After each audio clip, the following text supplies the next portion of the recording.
sammuun teenya biyya teenya keessa jirti jechuudha.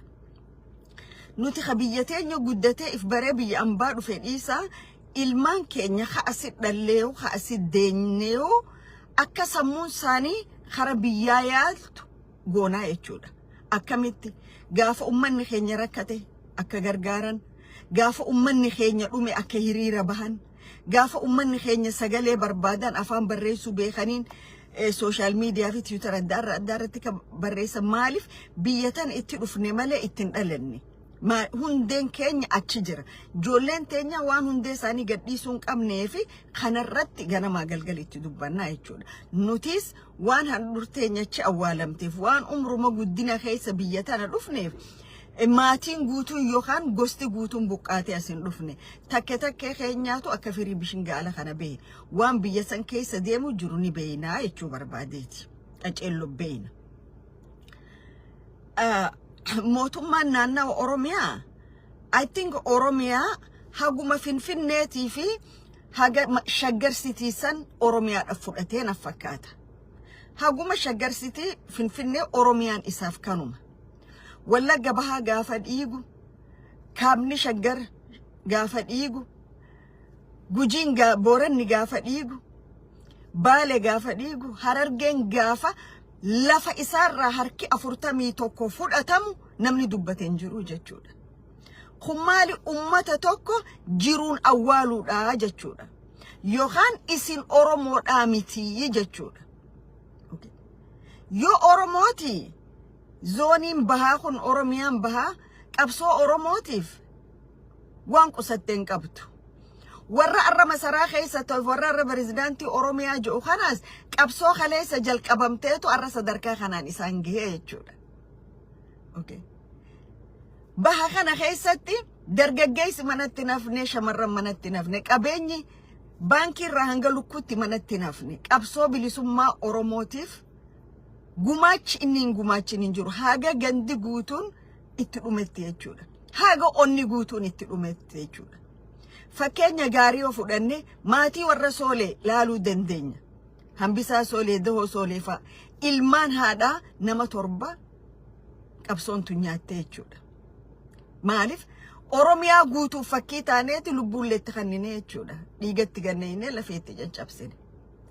Arra naannawa kan akka waan hijaa irraa qabaniitti usanii laaluu jiranii jechuudha. Dila isin diinaan weeraramtu. Diina sanuu diina si balleessuuf deemu jechuudha. Diina ati Oromoodhaa miti je'ee kaleessa sababa nuti Oromoodha je'ameef manguddoo Oromoo warra akka gooticha Jaarraa Abbaa Gadaafaa Magdishoo keessa ganna 5 dhaabee jechuudha.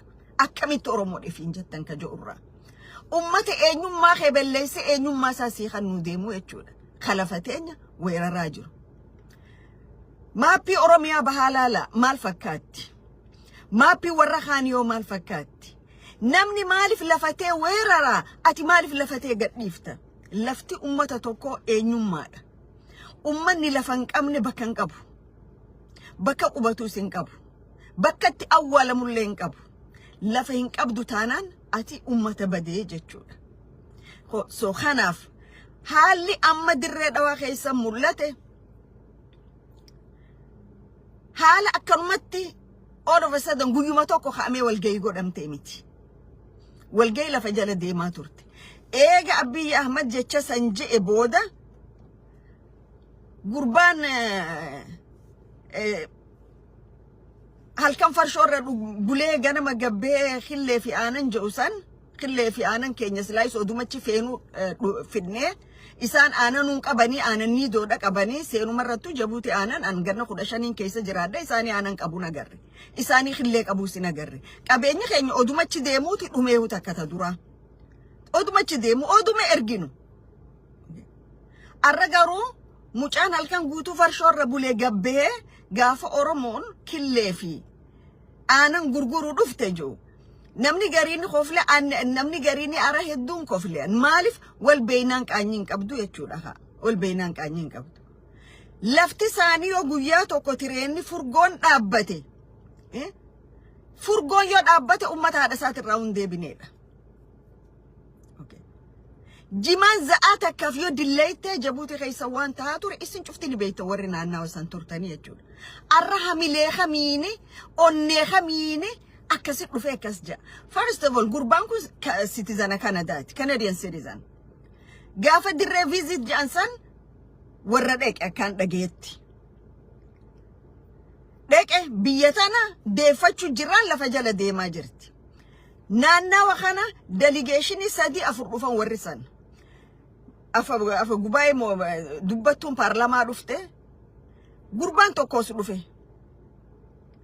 Eenyu wajji wal qunnaman maal lafa jala hidhatanii deeman maal walit dhaamanii deeman kana ummata dheqee fi warra biyya san jiru waan kana akka laaluun barbaada.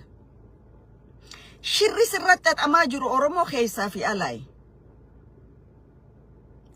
Ummata hoggaa kan arkaa waliin dandeenyeetu lafa Oromoo saamurra waliif galanii jechuudha. Lafa Oromoo qircachuurra waliif galan. Yaadadhaa gaafa moyyaaleen teenya ja'anii moyyaalee walii qoqqoodan lafuma Oromoo gosti kanaan arkanne gosti kanaan masiin arkan gosti kanaan masiin arkanne jedhanii lafa teenya irratti kaartaa turba taphachaa turanii jechuudha. Kakaraa dirreedhaatti as deebi'u. Gurbaan kun tokko ta duraa citizen biyya Kanadaati. He has nothing to do with Oromia land and with Oromos. Okay. Gati ala kana gurmaawanii Somalia guutuu keessa horii waliin baasanii achitti investment adda addaa gaggeeffataniif biiti santa isaaniiti jechuudha miti. Gati Somalia adda addaa keessa dhufanii maataaqa dirree fudhataniif referendum gaggeessinaa jechuun abjuudha jechuudha. Amma hedduun isaanii warri gaafa dirree visit ja'an dhufan san warra ID dirree dhawaa baafatee galee gaafa referendamiin gahe if qopheessa warra ja'aniin jechuudha. Magaalaa teenya tana keessa guutuudha. Makkaanan jiru kana. Akkamitti irra hojjechuu jiranis ganamaa galgala haasawanii jechuudha. Gaarummaan isaanii hin dhoysan. Hin dhoysan akkuma gurbaa dheengadda bulga'eessanitti bulga'anii jechuudha isaan waan isaan afaan garaa jiru. Ka gurbaa kana eega Abiyyi paarlamaa irratti kas ta'e maaltu ta'e? Maaltu ta'e? Jecha Abiyyi jeessan bakka bu'oonni isaanii paarlamaa san keessa turan. Yoo dhugaa qabaatan maaliif achitti hin dubbatin dogoggoreettee lafti tun teenya jedhaniini? Hin jenne. Achi deebi'anii maal godhan?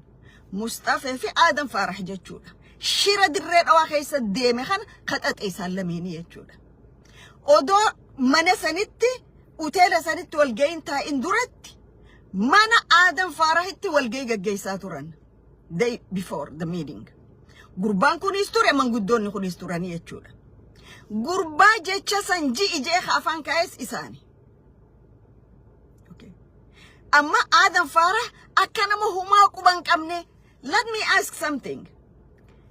Taayee dandaha gati Abiyyiin jecha je'e ja'aniif qabanii hidhanii miti.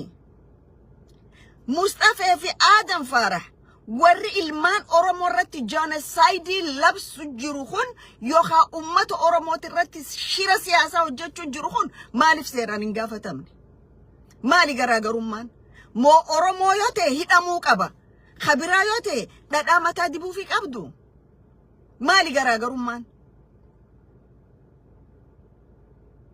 Shira amma deemu jiru kana keessa 100% Adam Farah ifi gurbaa baqataa kaampii riviijeet irraa Oromoon galchitee bulchiinsa kililii shanii godhan kana warri ajandaa kanaan deemu isaani. Abjuun isaanii ta Hawaashii gadiisanii jechuudha. Hawaashii gad lafa Oromooti. Lafa Somaaliiti hajoo. Shimallisii fi bulchiinsa Oromiyaa hajani bulchiinsa federaalaa. Hawaashii oliin magaalaan Finfinneetii fi naannawni Shaggar Oromiyaadha. Hawaashii gadiin lafa Somaaliiti. Wallagga bahaa lafa Amaaraati. Akkanatti ummata Oromoo sadeen kanaaf qoddanii biyya tana gaggeessaa jirtu moo gaggeessuuf deemtan? Kun gaafiidha mootummaa kanaaf jechuudha. ummanni Oromoo jireenya isaa keessatti sablina bara akka Shimallis Abdiisaa Oromiyaa qabate sablate hin beeku. Oromoo irra dhiira Shimallis. Milishiyaa ergee Oromoo fixuudhaan he is the top of it. Hawan Oromoo milishiyaatti ergee fixuudhaaf daangaan qabu gootummaansaa. Abbootii gadaa fixuuf daangaan qabu. Dargaggeessa Oromoo rashanuuf daangaan qabu. Mormitoota dhaaba siyaasaa warra qabattee urgee harka qullaa ajjeesuudhaaf gootummaa caalte qaban. Garuu weerartoota lafa Oromoo weeraraa jiran jecha tokko jechuun hin dandeenye jechuudha. Ka ummata Oromoo akka tuffatamu godhe isin mataa keessanii jechuudha. Garuu ummanni Oromoo kana fittin dhiisu. Arra ummanni baha Oromiyaa waan silaa wahiin firraa dhoorku cufa harkaa guurtanii harka qullaa dhaabdanii horii federaalaatiin killilii shanii fi warra qubattoota shinniilee hidhachiiftanii ummata keenyaan ficcisiisaa jirtan. Intalo Oromoo talakkuu garaa qabdu Saaniyaa Ziyaad ka ajjeese poolisa naannawa Soomaaliiti. Quba qabdan isinis jecha tokko hin jenne. Dhiini Oromoodhaa OPDO biratti bishaani. Dhiiga Oromoo ka ganna qamurra bishaan hiina jedhanii olii gayyaa'aniitu irra vaaliyuu qaba. Oromoo yoo dhumte OPDO'n dhimman qabdu. Mustafeenii fi Hassan Adam Faara yakka olii hojjetan jechuudha biyyaa fi Oromoo irrattis. Garuu Taayyee Dandaa jecha seentensii tokkooni hiitan jechuudha. Arra uteelli dirree dhawaatti walgeessan gaggeessa silaa uteela Oromoo ta'e less than 24 hours keessa cufamaa jechuudha. Zaadi damii furii gaditti cufama. Maaliif ka Oromooti haa? Harki abbaanii fi hin dhawe naman dandamuu jedhanii miti. Horii abbaan dikeen darbe ambiti dhagaan darbiti jedhan. OPDO'n ka Oromoo tuffachiise isaan waan ta'eef weerartoonni Oromoo irra geeraraa jiranii jechuudha.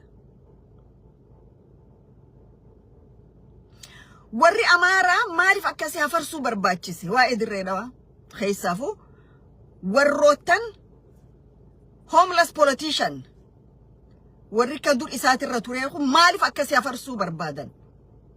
Maaliif akkasii Oromoo irratti xiyyeeffatan? Maaliif akkasii lafa Soomaalii waan ni jedhanii dubbatan?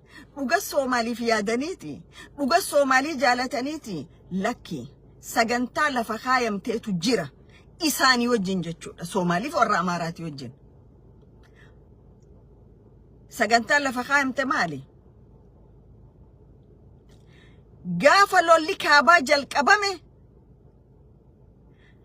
baha Oromiyaa waliin weeraranii Hawaashii gad Soomaalii achi oliin lafa Amaaraati jechuudha. Mustafa is playing double card. Mustafa warra Amaaraati wajjinis waan godhu jirutu jira jechuudha.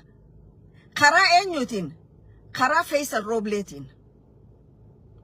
Amaara wajjin waan godhu jirutu jira. Mustafa weerartoota warra kaabaan amma OPDO haaree ummatee lola bane kana wajjinis waan godhu jirutu jira jechuudha.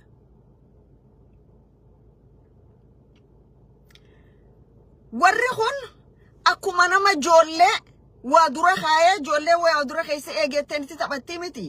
Gaafa isaan paarlamaa fi mootummaa keessa neexan baddanisin. Ummata biyya isaaf irra diigee dhufe biyya wajji bulchinaa jettan.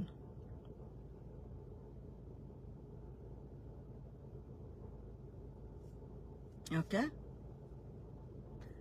Arra gootummaa kamiin onneetamiin dirree dhawaa keessa dhaabbatee durriyyeen halkan dhugaatii irra bule Oromoo irra geerara.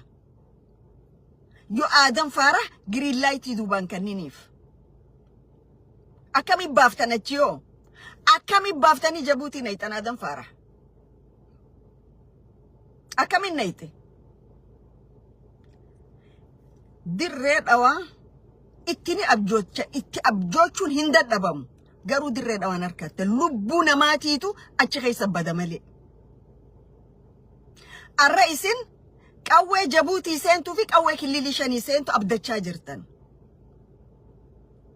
TPLF خافنين قوي داني ميتي TPLF خافنين توكم ما داني أمني أورومودا كيسا ألان خرق أبساوك أبو لفوت أورومودا كاكليلي شنجلق قلشان تتمنك أوروميا جلد دي بسان